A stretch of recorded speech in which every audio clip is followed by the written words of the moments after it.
You know how much weight I had to cut? 30 pounds to fight Sakuraba. They want me to do that the day of the fight. Yeah, That's too Then we much. weigh in the day of the fight. I said, nah, it ain't worth it. I said, they only paid me $10,000. like that. Like, this shit ain't worth it. Yeah, You for only my got fight. paid $10K to fight Sakuraba? Yeah, that's all they paid me. That was my entry. I thought it was way more than that. Oh, that was your first one? That was my entry. They, you know, it was like a 2 weeks notice. They was fucking me over, Yeah. bro. Pride always fucked me over. Yeah. Other guys was making a killing. I was only making like 35 grand. No way. Yeah, I was all those fights in Pride. I was making 35. I had no idea. And the other guy was making 250, 400. I thought you were making 6 figures for sure. No, I didn't make money until they had me fight K1. Okay.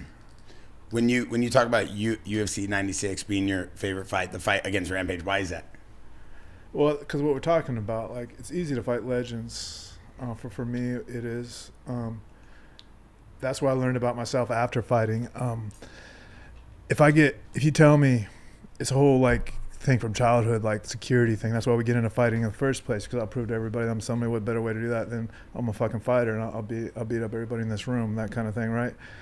But for me, it was easier to come in the ring and fight Chuck, fight you, fight guys like that, because there's a fucking monster in there, man, and it's a fucking legend, and no one thinks I'm gonna win. I'm gonna show them. But man, you put me on the top as a front runner. I'm finding this Houston Alexander or something like some guy I never heard of, and it's like, oh man, I guess you get less in the moment, and now you just think about, man, I got to win this fight to keep my place and all that, and everything just changes, man. Yeah. There's it's an odd insecurity where you're really insecure, like the imposter syndrome. Like I really fooled everybody after I fought Chuck. Man, I really fooled everybody. I pulled that one off, but then when you tell me like, no, you suck, you're shit. Oh yeah, well watch this. That's been my life. In MMA. Yeah. Yeah, I understand what he's saying. Because when I fought Chuck for the first time, my coach didn't think I was gonna get past him because I had to fight Vanderlei Silva too that same night. Yeah. And we didn't even train for Vanderlei. Yeah. He didn't think I was gonna get past Chuck, so it kind of like motivates you, right? Yeah. Was Chuck that dominant at the time? And I want to go back to your guys' fight, but you bring up Chuck, and you fought Chuck.